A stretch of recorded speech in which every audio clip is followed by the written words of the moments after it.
Here we go. We got the old starter out, and there is the quibble. Here's the new starter that is updated. As you can see, it's got a different bearing here. It has a different solenoid that is sealed instead of this one that's screwed together. It's just an all-around better looking starter, and it actually feels heavier too. This is significantly heavier than this one, so it's a better setup. Here's the part number in case you need one, and now we'll start the rest of the video in order to be able to replace it and how to. Take it, put it on a workhorse, abuse it. That's what they told me, so that's what we did. It's plowed my driveway for a couple of winters now. It has been outside living most of its life. It is used and abused, has hundreds of hours on it, and unfortunately, when you do that to something, you eventually find a weak link. Now let's talk about replacing this, because it's pretty darn simple. All you need is a 10mm, a 13mm, and to remember where basically 2-3 wires go. Your positive to your battery is going to go here. Your white wire coming out of this is going to go here. And your black and white wire goes here. You literally basically cannot screw it up because the only thing you're taking off is these.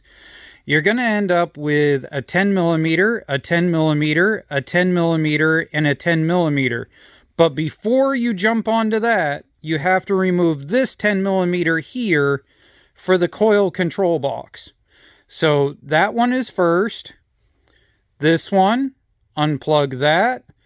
That one, that one, that one, then that one. It's that simple.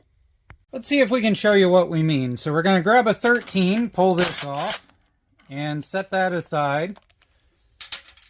Now you're going to pull off the white wire. We're going to pull off that connection there. We're going to grab an extension and a 10mm. We're going to reach up in underneath here to undo this one.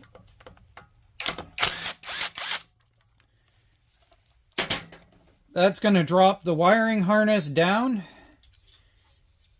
and you're going to have the harness retainer that's going to come loose from underneath there. This is the little control box for the coil and all that kind of jazz. Now you can get to this and this in order to get that out of the way.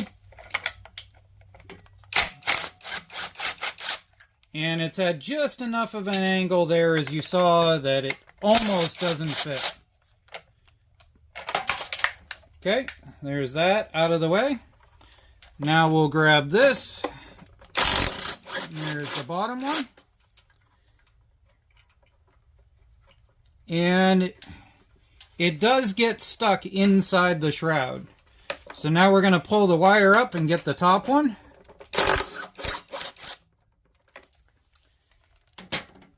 And at this point, we should be able to shift it back and out. So we got to get these bolts to come loose and then back and out. There we go. So you can see that assembly is going through there just like that. Now this is missing on my setup on the tractor because of the fact that I've modified the start system on that. And here you can see your flywheel and your teeth that you can inspect. And your oil sensor down here.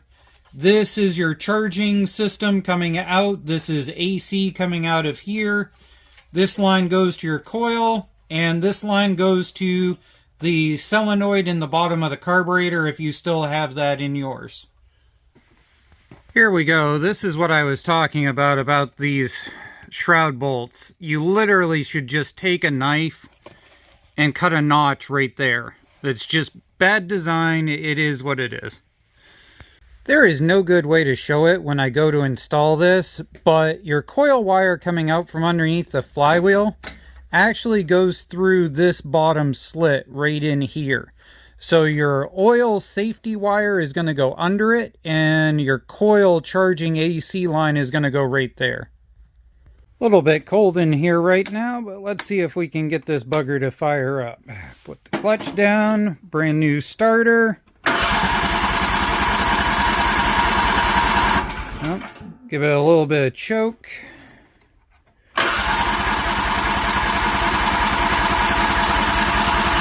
Give it a lot of bit of choke.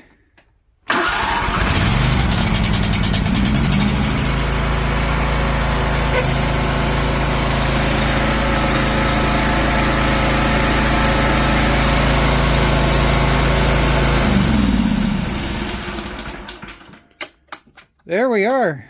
That is the best that this thing has ever started the entire time that I have owned it.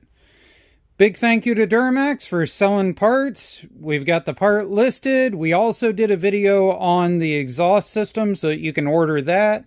We also did a wiring harness how-to video if you need that. We're starting to get all the how-tos caught up that we've been meaning to do.